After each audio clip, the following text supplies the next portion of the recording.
All right, today we are going to talk a little bit about changing the oil on our Honda 120 UT3.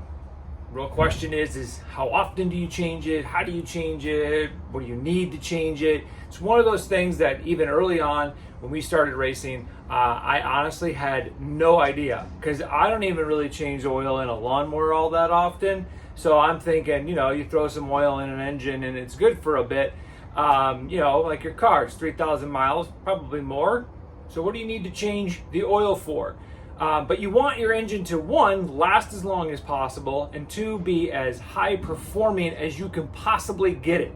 And changing the oil is one of those things that you're going to want to do regularly. How often? Every race weekend. Just a general rule of thumb, every race weekend, be sure to just change the oil. It's super fast and super easy once you get used to it and once you know what you're doing. It is very, very easy, very, very simple. And it's something that honestly you should get your driver involved in as well, because it's something that they can learn how to do. You just have to be careful with a couple of things that we will talk about in just a second. Okay, so here is our engine. This is our Honda 120 UT3. Built in by spec. This particular one is built by Crybaby Performance. We've been pretty happy with this. There are a bunch of engine builders. You're just going to want to find which engine builder you like best. Generally, you're going to want to find someone that's close in proximity to you wherever you're racing. That way you have, if you have questions or you need support, you've got somebody that is local, because about every year you're going to want to get this engine completely torn down and rebuilt. This one is actually scheduled for a rebuild coming up here pretty soon. So I got a couple more races on this baby, and then we're going to move it over and get it done and rebuilt. So on this particular engine, you have a couple of spots where the oil is going to drain out. Here on this side, as well as one over here on this side. And all you need to get that off is a simple 10 millimeter wrench. Everything on your Honda engines is going to be millimeters, so make sure you have some metric tools available for you. And make sure that you have a little paintbrush or something that you can brush off parts, because all the little metal pieces, all the little shavings like to collect. And if you're not careful, you can cross thread something, and that's the last thing you want to do on your engine. Don't forget, you also need a funnel.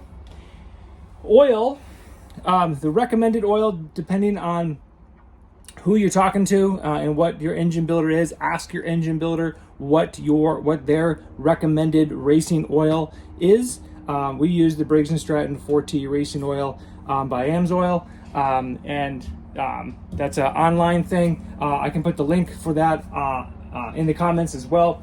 Have a bucket. We have our bucket down here. Let's see if I can get a shot of it. There's my bucket full of oil. Just make sure that you can drain something to drain it in, and then once you get it drained out, you're going to want to put it back into a container to take it back to your auto parts store to ensure that you get it recycled properly. All right, let's dig in.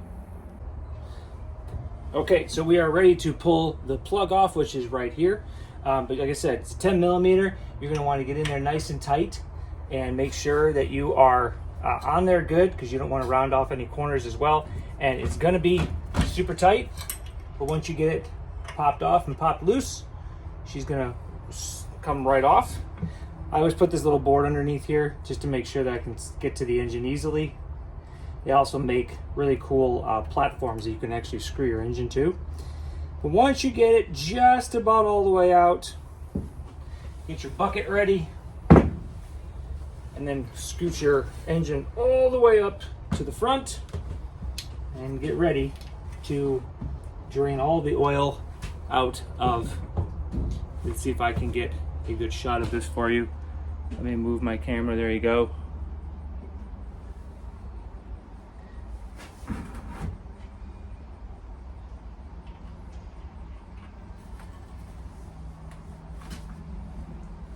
And I just honestly just hold up this entire thing and let all of the oil drain out. All right, so now that all of our oil is drained, we want to make sure we clean up this whole section here. And what we want to do is make sure and just do a quick inspection inside this the plug hole there to make sure that there is no metal shavings or anything that's going to cause us to cross thread and really mess something up. We also wanted to take a quick look at our plug to make sure that there's nothing in here.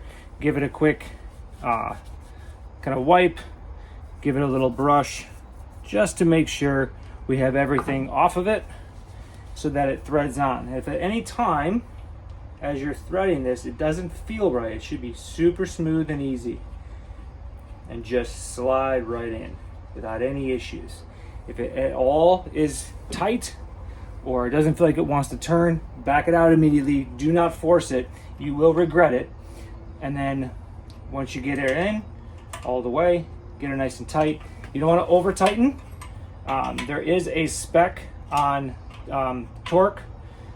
I actually don't know what it is off the top of my head. I just kind of have a good feel for it. It's pretty much as tight as I can make it without overdoing it. And I am the king of overkill on most things. Okay, so our oil's out. Now, before you do anything else, get the oil back in. I like to put the oil in on the opposite side, mostly because the engine sits really nicely, just like this. And our little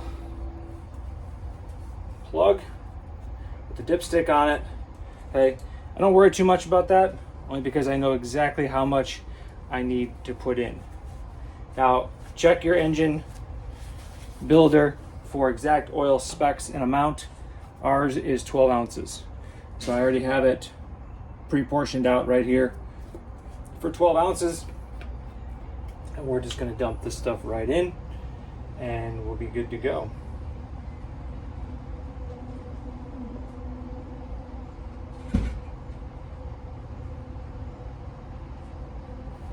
And then what I'll do is I'll actually take all the oil that was in the bucket and I'll stick it in here so I can take that to be recycled.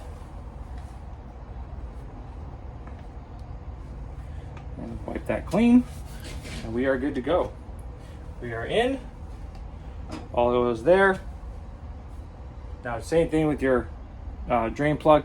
A lot of times what will happen is if your chain's not aligned correctly or is a little bit off or you're in a wreck or something, what will happen is you'll get little metal shavings coming off of your gears. And so you want to make sure that you brush any of that stuff off. It's small, but you don't want any of that getting in the engine or in your oil, okay? So get that in there, nice and easy. Snug it, and you're done. Make sure the engine gets back in properly, and right when you're done, run it for a few minutes, give it a chance to get the oil in there just like you would with your car to make sure everything is running properly. Make sure everything is tight, double check everything to make sure that you have everything exactly where it needs to be and how it needs to be, and you are ready for race day.